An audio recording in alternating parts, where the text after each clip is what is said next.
President Trump is calling on the Republican lawmakers to increase the spending on the stimulus package. Pelosi and Schumer have both praised President Trump for the increase and willingness to spend money, and they look forward to negotiating with the Republican lawmakers. My name is Sam Kwok, one of the Kwok brothers, and welcome back to your next stimulus check and stimulus news.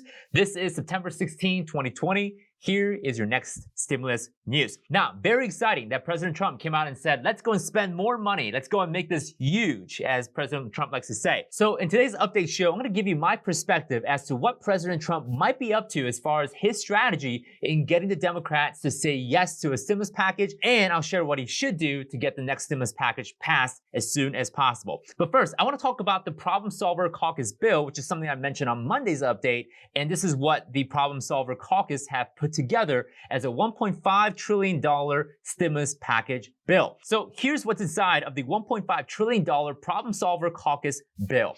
Approximately $100 billion is allocated for testing and healthcare, $240 billion for the PPP loan, $145 billion for schools and childcare, and originally this was $105 billion, so they had an increase of $40 billion for schools and childcare, approximately $500 billion for state and local aid. Now, this is interesting because what the Democrats wanted was $900 billion. So as you can see, there's some compromise there from $900 billion down to $500 billion, which includes $130 billion reallocation from CARES Act fund so that not all $500 billion is just being printed out from the government's press. So again, $500 billion for state and local government, down from $900 billion, which is what the Democrat lawmakers wanted originally, part of the original stimulus package. Now, the next item, which is something you've been waiting for, is the second stimulus check, the $1,200 direct payment to individual tax filers. Now, what's interesting is that they took this a step ahead and added a third stimulus check in March of 2021, depending on the economy of the United States. So if the economy of the United States further worsens or hasn't recovered, then the provision also adds a third stimulus check in March of 2021, which is actually very smart because we didn't quite think this through back in March of 2020 when the CARES Act was signed. So we really never had a second stimulus package plan in the last CARES Act. And of course, not planning for the future ultimately led to the stalemate that we're dealing with right now. So this stimulus bill, in a way, kind of has a proactive measure in case the economy does improve by next March of 2021.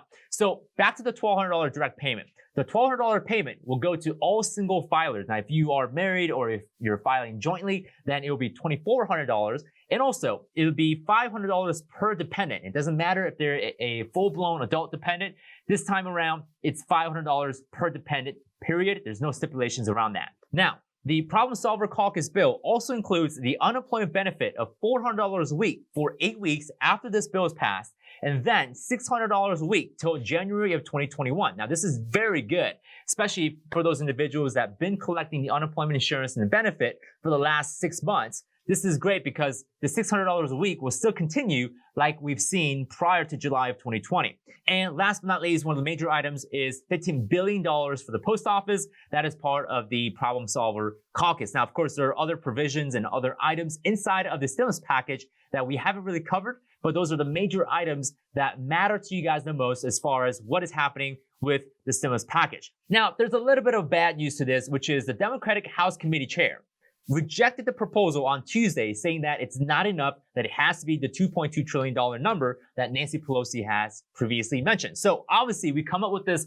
bipartisan bill, $1.5 trillion, that does a pretty good job kind of covering both sides of the party. And yet here we are, we're still stuck at the $2.2 trillion number. Now, I did mention that President Trump wants to increase the spending measure as far as the next stimulus package, which may be a good thing for the country because now we're getting closer to an agreement and both parties may come together and say, you know what, $1.8 trillion or $2 trillion for the next stimulus package. Now, here's what I think what President Trump is doing with this strategy. The reason why he's calling for higher spending for a stimulus package is first, well, he has to be the good guy, right? He wants to be liked because clearly his election's on the line here. It's on the hook. Come November, he could either be voted out or he may stay and keep his presidency depending on how he does the next 30 to 60 days. So ultimately, what I think President Trump is trying to do is he's trying to kill multiple birds with one stone. The first bird he wants to kill is that obviously he wants to stay in as the president of the United States. So he wants to pass a larger stimulus package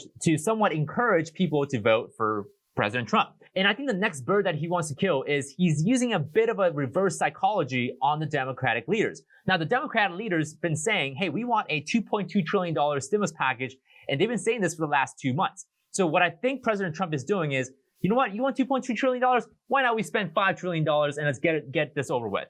And of course, the Democratic leaders are like, hold on, that's not what we said, okay? We don't want $5 trillion. We said $2.4 trillion at max. And President Trump may say, no, if you guys want $2.2 trillion, might as well throw in $5 trillion and let's get some better stimulus packages out there. Now, of course, I'm speculating here, but if it ends up being that type of scenario, then President Trump might actually have an upper hand and say, you know what, you guys have been wanting $2.2 trillion all along. Why not we just throw a $4 or $5 trillion into the stimulus package and call it a day? Don't you guys care about the American people? So it's a bit of a political judo, where he's using the opponent's strength to him. Now, here's what I think President Trump should do as far as negotiating for the next stimulus package. I think President Trump should say, yes, we'll go with $2.2 trillion. We'll agree to the amount that you guys want, but we dictate the terms and what's inside of the stimulus package, which is something that I've used in my own real estate investing negotiation, which is, hey, I'll give you the price that you want for that house, but I get to dictate the term. So that might be a likely negotiation strategy, as the Democratic leaders been wanting the $2.4 trillion stimulus number.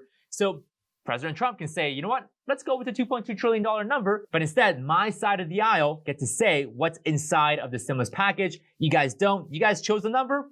We'll get to fill in the details and write in exactly how much money is going to be part of the bill. So that's a sound stimulus package. Of course, the Democrats may counter and say, you know what, if you are going to dictate the terms, we are also going to add in a 2.8 number, whatever the case might be. So ultimately, I think it's what President Trump and the Republican lawmakers should do as a negotiation strategy to give the Democrat what they want, but at the same time, come to an agreement where they fill in the blanks as far as the details of the proposal. Now, you guys know me.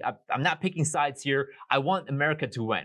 I want there to be an agreement. I want there to be a unity in both political parties, because at the end of the day, we're no good when the house is divided. We want to make sure that we're coming together, we're loving each other as American sisters and brothers, and that's what matters at the end of the day. We don't want to see more people getting into unemployment. We definitely don't want to see people getting fired, and we definitely don't want people suffering through the pandemic. So with that being said, nearly 30 million Americans are still on unemployment benefit, which is about 10% of the United States population. So about 10% unemployment is where we're at right now in terms of the unemployment number. And of course, we need to address that by either the next stimulus bill, or hopefully the economy will see some sort of a V or a U-shaped curve recovery very soon, and hope this happens sooner than later, because we definitely don't want to see more individuals suffering. Now, on a good news side, Nancy Pelosi did express that the House will stay in session until a deal is reached. So it seems like both parties are optimistic, and we're getting closer and closer to finding a final stimulus package. I actually really like the idea of the bipartisan bill, the problem solver caucus bill.